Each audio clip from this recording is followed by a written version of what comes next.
Assalamualaikum warahmatullahi wabarakatuh. Alhamdulillah kita ketemu lagi dalam acara Cahaya Pagi. Buka mata, buka hati, yuk ngaji yuk.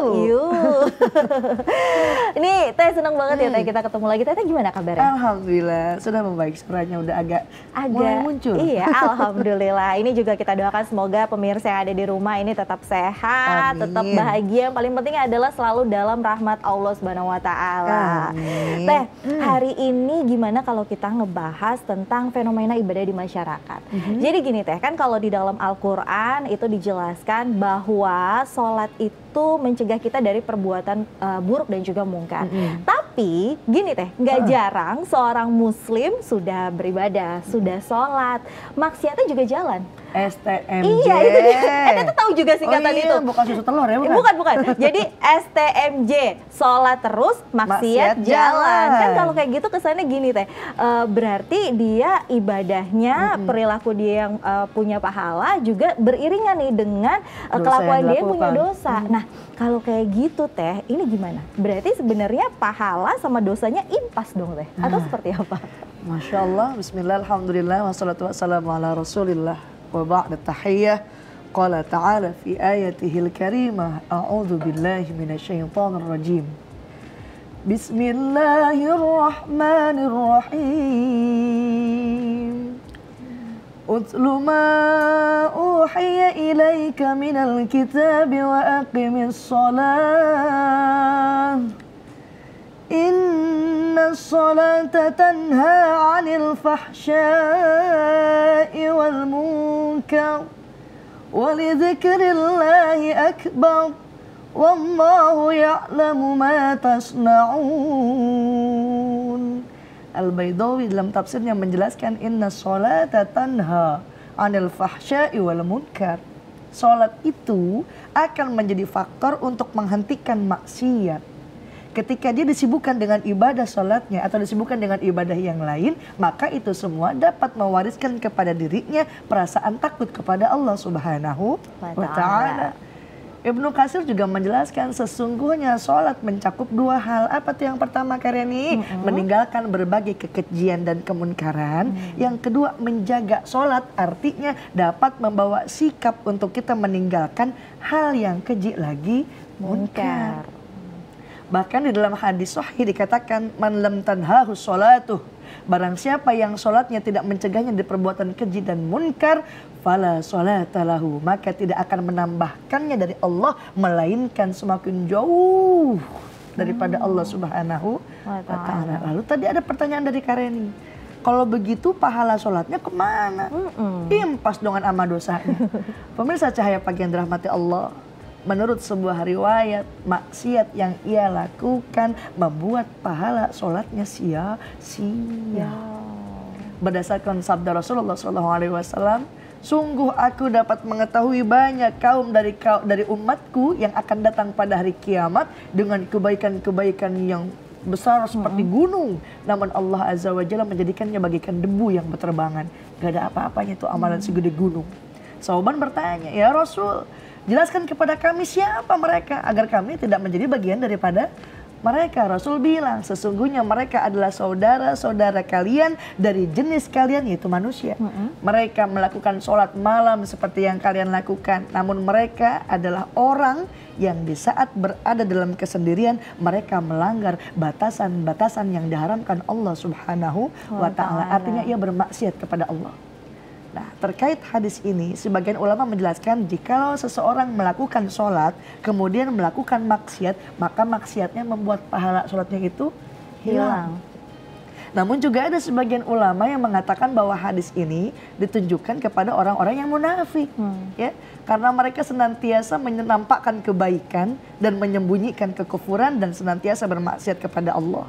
Artinya, selama seorang muslim itu sholat, tapi masih bermaksiat kepada Allah, akan tetapi ia tidak menentang batasan-batasan Allah, ia masih ada rasa takut akan azab Allah, dia sadar apa yang dilakukan itu dosa, maka bukan termasuk daripada hadis tersebut. Wallahu ta'ala a'lam. Namun mengapa sih orang ini udah sholat kok masih bohong. Orang sholat kok masih ngegosip, masih ngerumpi. sholat jadi sombong, malah nggak sedikit juga orang selesai sholat dari masjid, keluar dari masjid, sendalnya hilang. Nah loh. Padahal kan bareng-bareng sholat di dalam masjid ya. Kita ini sholat hanya menggugurkan kewajiban, nggak sholat dengan sebenar. Sholatnya nggak khusyuk, nggak ngehadirin Allah dalam dirinya. Makanya kadang ada sholat, Allahu Akbar, ya jemurannya belum diangkatin. Iya. Ingat malah aja. kalau lagi hilang benda di mana nggak ingatnya pas lagi sholat. Iya. Ya nggak sadar bahwa saat itu ia ditetap oleh Allah, sehingga nggak ngerasa ada getar, ada senang, ada lezat, ada bahagia dan dahsyatnya dalam sholat. Bahkan dikatakan dalam Al-Quran, Alladzi yaraka hina taqum. Allah itu melihat ketika engkau berdiri untuk sholat. Ya, wa taqallubuka fis sajidin, dan Allah melihat perubahan gerakan badanmu di antara orang yang bersujud. Tuh Allah ngelihat kita lagi tahiyat, ngelihat ketika kita bertakbir, Allah ngelihat. Jadi nggak ada penghalang antara Tuhan dengan hambanya ketika ia di dalam sholat. Bahkan hati-hati kata Allah dalam Al-Quran, fawailul lil musallin. Celaka orang yang sholat. Tuh kak, yang sholat aja celaka. Kenapa kok bisa celaka? Alladzina hum an sholatihim sahun, yaitu orang-orang yang lalai dalam sholatnya. Apa cirinya? Pertama, sholat buru-buru, Allahu Akbar, likum udah beres. Ya, bacaannya nggak dipahamin, tahu-tahu wala dolin, amin kan? Nggak, lalu mengakhirkan waktu sholat. Padahal ada yang bertanya kepada Rasul, ya Rasulullah, apa sih amal ibadah yang paling utama? Kata Rasul, yang pertama ibadah yang paling afdal yaitu sholat di awal waktu. Makanya sholat itu wajib. Yang kaya, yang miskin wajib sholat. Pejabat rakyat wajib sholat. Yang sehat, yang sakit dia wajib sholat. Tuh, makanya pemirsa jangan banyak alasan. Nih ngaji jah, emak nggak bisa sholat. Nah. Emak udah sakit-sakitan baik, kalau berdiri puyeng. Nah. Emak nggak bisa duduk, nggak bisa sholat berdiri, bisa duduk. Nggak bisa duduk juga, emang kenapa sih? Ada kali bisul 50 biji mah. Bisul 50 biji, emak nggak bisa duduk, bisa berbaring sama. Di ketiak juga ada kali 30 cenang. Ya Allah, emak nggak bisa juga kalau berbaring, ngicep pakai mata, emak ngicep, nggak bisa. Habis operasi katarak. Ya udah maka pakai mata nggak bisa, ingat-ingat pakai hati, rukun sholat kayak gimana, nggak bisa juga. Emak punya penyakit jantung, waduh, emak deg-degan mulu. Ya udah emak nggak mau sholat, kita panggil Mil, bungkus Mil, sholatin aja udah. Ya, jadi walaupun STMJ, sholat terus, maksiat jalan, segimanapun seseorang bermaksiat kepada Allah, Allah ini maha pengampun, Allah maha pengasih. Bahkan dikatakan dalam Al-Quran, innamastazallahum syaitanu bi ba'di ma kasabu, kata Allah, sesungguhnya mereka ini digelincirkan oleh syaitan disebabkan sebagian kesalahan atau dosa yang telah lampau ia lakukan. Maka kata Allah, walaqad afallahu anhum, dan sesungguhnya Allah telah memberi maaf kepada mereka, dan sesungguhnya Allah maha pengampun lagi maha penyantun. Itu dalam surah Al-Imran ayat 155. Jadi kalau belum bosan maksiat, jangan bosan juga untuk sholat. Habis sholat, maksiat lagi, habis maksiat, sholat lagi, terus begitu seterusnya. Karena kita nggak tahu kebaikan mana dalam sholat yang akan menyelamatkan kita daripada api neraka. Tak maukah kita mendapatkan apa yang dikatakan Allah dalam hadis qudsi? Kata Allah, sesungguhnya aku, kata Allah, hanya akan menerima sholat dari hamba yang dengan sholatnya itu dia merendahkan diri di hadapanku. Dia tidak sombong kepada makhlukku yang lain. Dia tidak mengulangi maksiat kepadaku. Dia sayang sama orang miskin, sama orang yang menderita. Aku akan muliakan sholat hambaku itu dengan kebesaranku, kata Allah. Aku akan menyuruh malaikat untuk menjaganya. Dan kalau dia berdoa kepadaku, maka aku akan memperkenankannya. Tahukah? Perumpamaan dia dengan makhlukku yang lain adalah seperti perumpamaan Firdaus di surga. Tuh, tingkatan surga yang paling tinggi. Masya Allah. Jadi walaupun sering maksiat, STMJ jalan baik, tetap jangan bosan juga buat sholat. Habis maksiat, sholat. Habis sholat mau maksiat lagi, sholat lagi. Terus begitu.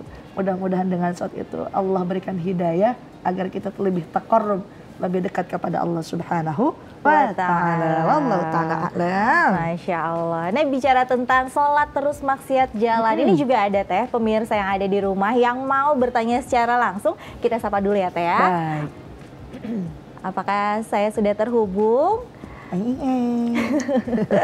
Oke, assalamualaikum. Waalaikumsalam warahmatullahi wabarakatuh. wabarakatuh. Oke, baik. Ini boleh saya tanya ya sama dua-dua, kan ini ada langsung dua penanya. Oh, iya. Ini kalau kakak yang pakai hijab merah dengan siapa, dari mana kak? Ya, kenalkan saya Sita dari Parung Bogor, Teh. Oh, dari Parung Bogor. Kalau ibu dari mana ibu? Dari Citayam, Bogor. Oh, ibu siapa bu namanya bu? Ibu Yuningsi. Ibu Yuniti. Oke deh, Ibu Yuningsi sama Kak Sita. Sekarang kita kasih kesempatan buat Kak Sita dulu ya untuk bertanya ya. Kak Sita, silahkan Kak Sita dengan pertanyaannya. Tanya dong, Teh. Boleh, apa tuh Teh? Nah, Teh, saya mau tanya, apakah STMJ itu sholatnya diterima oleh Allah ya? Dan boleh disebutkan tidak, Teh, siapa saja yang sholatnya tidak diterima oleh Allah? Masya Allah. Oke, baik. Aduh, ngeri juga ya. Iya. Apakah sholat yang STMJ diterima oleh Allah? Ini STMJ bukan susu telur madu jahe. bukan. Ya, menjalankan perintah sholat adalah wajib. Sedangkan urusan diterima atau tidaknya urusan Allah. Ya, Allah yang tahu. Tugas kita hanya berikhtiar sebaik-baiknya sesuai petunjuk Allah dan Rasulnya yang jelas, menyempurnakan rukun dan syarat serta menghindarkan diri dari perbuatan yang dapat menghilangkan pahala sholat. Nah, itulah tugas kita. Ya, merupakan bentuk ikhtiar dan usaha agar sholat kita diterima oleh Allah dan diberi pahala yang berlipat ganda. Bukan berarti sia-sia sholat kita dan beralasan kalau gitu kagok, nggak usah sholat ya. Nggak begitu. Justru jika tidak dikerjakan sholat itu, maka ancamannya menjadi berlipat ganda. Perlu dipahami bahwa tidak diterima sholatnya ini maksudnya sholatnya tidak mi'raj. Apa itu mi'raj? Naik. Rasul mi'raj itu Isra mi'raj. Isra apa? On the way. Mi'raj naik. Ya, Rasul berjalan pada malam hari dari Masjidil Haram ke Masjidil Aqsa. Mi'raj nyampe ke Gusti Allah Subhanahu wa taala. Jadi artinya apa? Kalau STMJ masih terus jalan baik, sholatnya artinya dia tidak mi'raj, tidak naik. Naik kemana ya? Tentunya kepada Allah Subhanahu wa ta'ala. Tidak diterima secara sempurna. Artinya bisa jadi sholatnya menjadi tidak berpahala atau pahalanya tidak dilipat gandakan oleh Allah. Lalu siapa golongan orang yang tidak diterima sholatnya? Nah, itu dia. Nabi SAW bersabda, 3 kelompok yang tidak akan diangkat sholat mereka melewati kepala mereka meskipun hanya sejengkal. Siapa yang pertama? Seorang yang menjadi imam tapi makmum tidak menyukainya. Yang kedua, seorang istri yang tidur sementara suaminya tidak ridho kepadanya. Artinya marah, ngambek suami kepada istrinya. Yang ketiga siapa? 2 orang bersaudara yang saling mendiamkan. Nah, para ulama berpendapat makruh hukumnya orang yang tidak disukai oleh kebanyakan makmum untuk menjadi imam. Dengan catatan bahwa sebab ketidaksukaannya kepada si imam itu adalah yang berkaitan dalam urusan agama. Contoh, mungkin nih imamnya orang yang zolim atau mohon maaf rentenir, nauzubillah ya. Imamnya merupakan orang yang zolim atau tidak menguasai hukum-hukum sholat, bacaan dan lain sebagainya. Atau mungkin ada yang lebih baik daripada dia sebagai imam. Namun jika ketidaksukaan si makmum terhadap imam itu tentang urusan dunia, contoh, nggak mau diimamin sama itu, dia punya utang banyak sama kita. Itu bukan termasuk hal yang dikatakan dalam hadis tadi. Ya. Yang kedua, siapa yang nggak diterima sholatnya itu seorang istri. Ia tidur, tapi posisi suaminya tidak ridho. Artinya apa? Ya tentu dengan kesalahan si istri, bukan karena kesalahan si suami. Ya. Yang ketiga siapa? Bagi 2 saudara yang saling mendiamkan. Artinya ada masalah di sini. Bukan berarti dia tidak komunikasi karena tidak ada sesuatu yang diobrolkan ya, tapi keduanya berantem, ribut, nggak mau saling nanya. Maka kata Rasul, ketika ada 2 bersaudara itu marah atau dalam hal yang tidak bagus, berantem, ribut, pasea kalau kata orang Sunda, maka yang pertama kali yang mengucapkan salat itulah yang lebih baik. Masya Allah. Jadi Kak, kalau lagi berantem sama tetangga, ribut sama adik, mulai nyapa duluan. Kalau udah nyapa duluan dia masih ngambek baik, masih manyun baik, urusan dia sama Allah. Ya. Karena itulah hal yang bisa kita lakukan agar sholat kita diterima oleh Allah Subhanahu wa ta'ala. Gitu Kak Sita. Seperti itu Kak Sita. Iya. Iya, sekarang kita ke penanya yang kedua, Ibu Yuningsih. Ibu, silahkan Ibu dengan pertanyaannya Ibu. Ya, Assalamualaikum warahmatullahi wabarakatuh. Waalaikumsalam warahmatullahi wabarakatuh. Bagaimana kabarnya Bu Ustazah hari ini? Alhamdulillah. Aduh, Ibu Yuni meni bareng. Itu lipstik warna apa Subuh-subuh itu ya? lipstiknya udah merah, merona luar mentereng. biasa. Saya mau bertanya nih Bu Ustazah. Saya penggemar apa tuh? berat Cahaya Pagi. Tiap hari saya nonton Cahaya Pagi. Oh, alhamdulillah luar biasa. Terima kasih Ibu. Silahkan Ibu dengan pertanyaannya. Ya, di sini saya mau tanya. Saya punya tetangga nih. Orangnya baik hati, suka memberi, tidak sombong, ringan tangan. Tapi dia tidak menjalankan ibadah sholat. Gimana tuh Bu Ustazah? Waduh, Oke. ini orangnya punya tetangga baik, tapi nggak mau sholat gitu. Iya. Masya Allah. Tetangga saya baik, ringan tangan, nggak pernah sholat. Di akhirat yang pertama dihisab adalah perkara sholat. Jika sholatnya ditunaikan, maka amalan-amalan lainnya pasti diterima insya Allah. Sebaliknya, sekalipun banyak mengerjakan kebaikan kepada sesama manusia, jika tidak sholat, maka ia termasuk orang yang rugi. Abu Hurairah radhiyallahu anhu berkata, Rasulullah SAW qol, sesungguhnya amal yang pertama kali dihisab pada seorang hamba pada hari kiamat adalah sholatnya. Maka jika sholatnya baik, sungguh ia telah beruntung dan berhasil. Dan jika sholatnya rusak, sungguh ia telah gagal dan rugi. Jika berkurang sedikit dari sholat wajibnya, maka Allah berfirman, lihatlah apakah hambaku memiliki sholat sunnah. Nah, maka disempurnakanlah apa yang kurang daripada sholat wajibnya itu, diambil dari sholat sunnahnya. Kemudian begitu pula dengan seluruh amalnya. Ya, jadi hati-hati, amalan baik, ogah sholat, kata Allah dalam surah Al-Mudassir, masalakakum fi saqar. Apa yang menyebabkan kamu masuk ke dalam neraka saqar? Kata Allah, qalu lam nakun minal musallin. Mereka menjawab, dahulu kami tidak termasuk orang yang melaksanakan sholat. Jadi hati-hati, mau sebaik apapun kita nggak sholat, masya Allah rugi. Duribat alaihimudillatu aynama suqifu illa bihablim minallah wa hablim minan nas. Ditimpakan kepadamu kesengsaraan, ditimpakan kepadamu kehinaan, aynama suqifu, dimanapun tempat tinggalnya, tinggi rendah apapun jabatannya, illa bihablim minallah, kecuali orang yang menjaga hubungan baik kepada Allah, dan hablum minannas, dan menjaga hubungan baik dengan sesama manusia. Jadi jangan ngejomplang, bilangin sama tetangganya ya, ntar kalau nggak mau sholat, ntar disolatin. Gitu Ibu. Wah, berarti ini tugasnya Bu Yuningsih untuk saling mengingatkan, apalagi mengingatkan kan dalam kebaikan ya Teh ya, benar. Seperti itu Bu Yuningsih. Oke, siap. Makasih. Siap. Oke, siap. Terima kasih. Baik, ini sudah ada 2 penanya. Terima kasih juga untuk Ibu Yuningsih dan juga untuk Kak Sita. Sehat-sehat tentunya, salam untuk keluarga di rumah. Terima kasih. Iya. Teh kan kalau tadi, tadi 2 penanya langsung nanya, sekarang aku boleh ya nanya? Boleh. Teh gini Teh, gimana sih Teh caranya biar sholat kita itu diterima sama Allah dan juga berpengaruh sama kehidupan kita sehari-hari Teh? Masya Allah. Ini pertanyaan yang jawabannya pun belum tentu kita bisa lakukan. Rasulullah SAW bersabda, pada hari kiamat nanti ada orang yang membawa sholatnya kepada Allah. Kemudian dia mempersembahkan pahala sholatnya itu kepada Allah, lalu sholatnya itu dilipat-lipat seperti pakaian kumal. Dilemparkan kepada wajahnya, Allah tidak menerima sholatnya.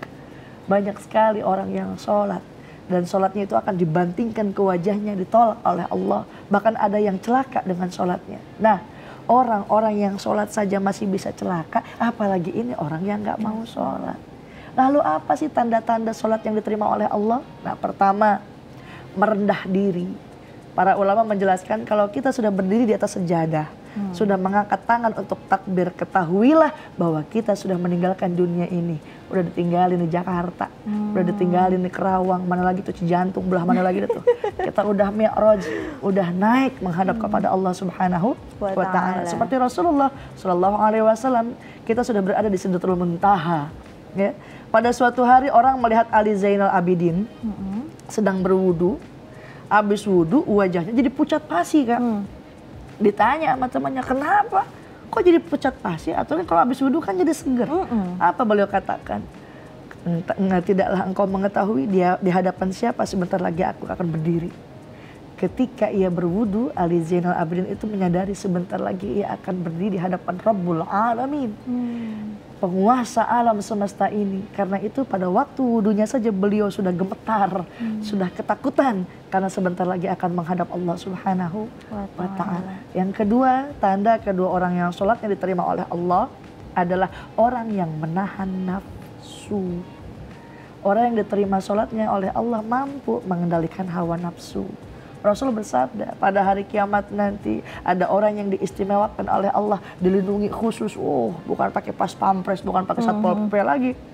Di hari kiamatnya ada orang yang dijaga khusus oleh Allah. Nanya, itu siapa?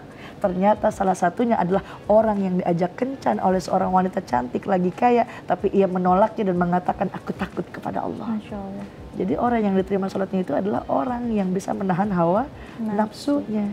Yang ketiga adalah orang yang sering berzikir, ya, gak lepas dari ucapannya di lidah, zikir.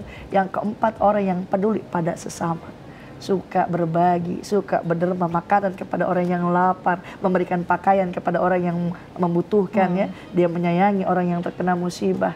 Ya, disinilah realisasi orang yang sholatnya diterima oleh Allah Subhanahu wa Ta'ala. Mudah-mudahan kita semua nih diterima sholatnya oleh Allah Subhanahu wa Ta'ala. Ada satu kisah nih, Kak. Jadi ketika peperangan di zaman Rasul, banyak orang Yahudi yang dihukum mati karena pengkhianatan mereka.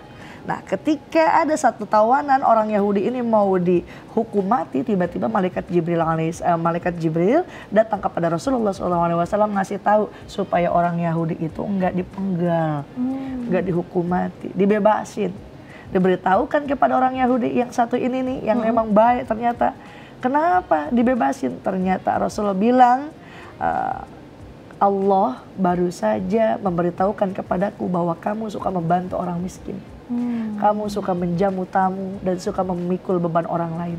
Orang Yahudi bertanya kembali, apakah Tuhanmu menyukai amalanku? Kata Rasul, ya. Seketika itu orang Yahudi pun langsung bersyahadat, langsung bersaksi kepada Rasulullah SAW bahwa tidak Tuhan selain Allah. Seketika itu ia pun terharu, mau masuk Islam. Dia memeluk Islam karena sifat kedermawanannya itu dicintai oleh Allah Subhanahu wa Ta'ala. Jadi orang yang suka menolong, orang yang senantiasa berzikir, bisa menahan hawa nafsu, mereka adalah orang yang merasakan kenikmatan dalam sholat, dan itulah tanda orang yang diterima sholatnya oleh Allah Subhanahu wa Ta'ala. Wallahu ta'ala a'lam. Nah Teh, tapi yang jadi pertanyaan lainnya adalah gimana caranya untuk menggantinya itu, Teh? Iya.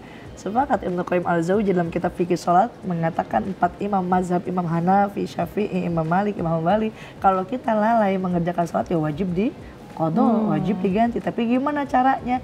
Yang pertama bisa kita, kalau ingat nih, taruhlah karena ini bangun tidur kesiangan jam 7 baru melek, langsung segera sholat subuh. Berapa rakaat? Ya 2 rakaat. Atau misalkan Zohor habis sholat wajib, kita ganti itu qadha 4 rakaat juga. Bukan berarti diganti jadi 2 rakaat. Tetap 4 rakaat juga. Lalu gimana kalau yang usianya udah 50 tahun? Nah itu dia. Selama 49 tahun dia nggak menjalankan sholat. Baru sholatnya pas dia umur 50 tahun. Ya dihitung aja dari awal balik, dari mulai taklif, udah dibebankan wajib sholat. Berat banget dong kalau begitu. Ada seorang ulama salaf mengatakan semaksimal mungkin perbanyaklah sholat. Walaupun mungkin di kalkulator puyeng, yang ada malah ngejongkeng nggak mau sholat akhirnya kan. Perbanyaklah sholat ketika kamu ingat saat itu. Maka insya Allah mudah-mudahan setelah engkau taubatan nasuha, tidak mau melakukan kesalahan yang lalu, tidak mau melakukan maksiat lagi, maka saat itulah perbanyaklah engkau mengganti sholat semaksimal mungkin, semampunya mungkin. Kalau emang habis sholat zohor udah qadha berapa rakaat tuh? 8 rakaat misalkan, aduh udah ngejongkeng, udah diam dulu, udah takut mabuk juga kan, puyengan gitu. Habis asar, qadha lagi asar, bisanya cuma 8 rakaat, nggak apa-apa, lanjut lagi besok. Yang penting ada usaha, ada ikhtiar untuk kita menambal sholat kita yang lalu. Karena bahkan orang yang sudah wafat, keluarganya biasanya ngasih fidyah. Berapa karung beras untuk menutupi kekurangan-kekurangan atau rokaat-rokaat yang dulu pada tinggalkan oleh si mayit itu. Walaupun ada ulama mengatakan tetap saja karena sholat itu memang amal badan kita sendiri. Adapun fidyah ya itu untuk sekedar menyempurnakan dengan sedekah. Dengan mudah-mudahan kita semua ini menjaga sholat kita. Karena apa ya Allah, kalau kita melaksanakan sholat, melakukan sholat dan merasakan kenikmatan itu, Masya Allah. Ya Allah, ya Allah, ya Allah, ya Allah, kulluna mahabah walillahi nusalli, kulluna mahabah walillahi nusalli. Kita ini semuanya cinta dan karena Allah lah kita sholat.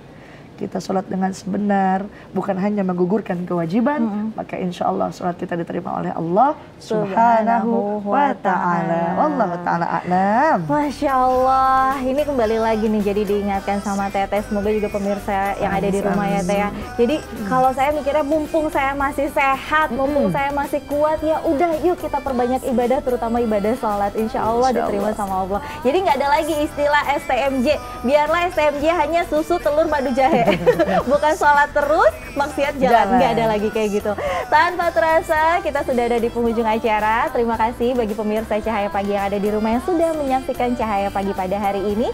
Jangan lupa untuk terus menyaksikan Cahaya Pagi di waktu dan jam yang sama. Saya Rani Risti dan juga Teliza Aziza pamit undur diri. Wassalamualaikum warahmatullahi wabarakatuh. Hapuskan dosa di